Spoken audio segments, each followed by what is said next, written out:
Said, apa nih?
dia. Fouta mooy.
conseil wax li ñuy wax après ça. Mooy yoon quoi. Voilà.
oui non voilà maso sona musino non musino sabu min kawri ko équipe hande kadi quoi musino fewi min kawri ko équipe Guede jogui grand jour aji maso musi fuɗɗiram piya men 1-0 min gabbim no muusi min gabbim changement ji amen ngari mbokki quoi yayo fay meilleur joueur changement ji amen ari mbokki quoi ɓe mbaɗi différence changement o sax marki mi jeeyi tiro bi Allah wali min gagni quoi ko non tan mi mbaɗa félicité jour aji fof ko weltari quoi non mi jogino confiance kam mi jogino confiance feewi sax so nano bi goɗɗo ɓe nanno bi goɗɗo kam mi jogo hen hanti mi fuɗɗo ɗum nini kam mais no wonde kam mi jogui par ce que jour aji am ni joue pour ittude quoi ɗum waɗi mi jogino confiance ɗum waɗi mi jippinde ken joguimi hoola an mi yahana mbeɗa addiya bolluji mbeɗa dogo mi ara mais nem ittinde nattu ɗum wadde 16 gonɗum e yaarude mais so ñii tiro bi kam ma Allah ukku amen ma Allah ne wawi okkude amen quoi ko ɗum taki quoi wallahi jaajëf weltanama équipe aji men ɗiɗni pour juude équipe ñang e équipe Darou Salam te Allah waɗi e nder match uji ɗi Allah okkiɓe hen ndam ɓe gagnima kamɓe fof ɓe mbaɗi qualifié e demi final donc yettude hen Allah e weltade no fewi te kadi ko ɓuuri hen fewde kadi ko jougol ngol kadi ɓe kolliri hen wawde bal ɓe kolliri hen kadi technique yagal ɓe kolliri hen needi ɗum noon vraiment ko welam no fewi welam président ODCAV baɗɗo organisé tournoi o ha Allah waɗi yetti ɗo iri e jaam welam joueur aji jumnaɓe ummiɓe welam supporter uji welam dirigeant ji kamɓe fof wat juuɗe mabɓe nder ha yimɓe Allah waɗi jetti ɗo iri donc amen belti hen no fewi amen jetta hen Allah e nelaɗo mum e amen mbiyaɓe félicitation ko jumɓe mbaɗani victoire o wona leeɗe ɗe ko jum ko wuuro ngo foof hande ɓe kolliri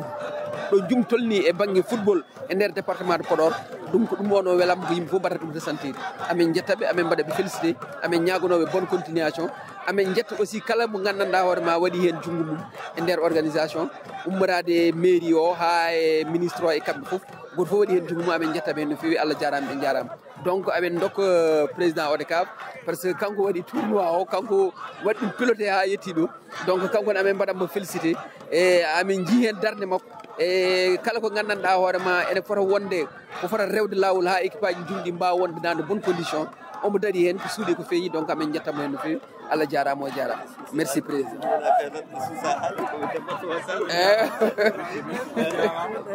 bon mi forano susde haalde hen noon saabu ɗowɗen ko département o foof kono noon fala buddu no wiide ni ko weltade par ce que d' abord ko zone jum addimi ODCAV so jum waɗi remporté ko welamma no fewi welammo tagui ɗum mawnude ko équipe aji ɗiɗi juwatno équipe aji ɗiɗi fof mbaɗi qualifié en demi final firti ɗum ko eɗen mbawi dañde final 100% jum inchallah men gollo hen sur tous les plans ha final o wona 100% jum ganden kam ɗon ko jum tan jogori nawde la coupe la waɗa représenté dignement le département aux phases régionales kadi ko ganduɗa ko ɗo jouat dans le département de Podor Allah jarama on jarama Allah jarama alhamdulillahi rabbil alamin enen jetta jumanaɓe foof enen jetta toute la population de Jum enen mbiye vraiment hande ko population Jum foof dari woni caggal équipe aji jumɗi caggal ñanga caggal ASC Darou Salam vraiment en joni ɗum nde ɓe gari ɓe mbaɗi supporté ASC ñanga Allah hokki ɗum ndam ɓe duttiti ɓe jooɗi ɓe paadi ɓe mbaɗi supporté Darou Salam vraiment ha Darou Salam dañi ndam hande enen belti enen fof enen belti vive la population de Jum koni tan woni Jum sen goni kala ko mbawɗen wadde sen jaltiki enen goni neɗɗo goto enen mbaɗa junggo e fandu enen ñaagui Allah noon yen jaa final enen ɗiɗo taw ko ñanga e Darou Salam taw kubo arta tan ko Jum Allah no wayni jehen final bom kubo joué Jum vraiment ko ɗum noon kadi onon on beltanama vraiment hande c'est une fierté pour Jum quoi 100% Jum hawi vraiment ɗum noon hande département o foof nandi Jum wona seeɗa wona sere e football o merci beaucoup.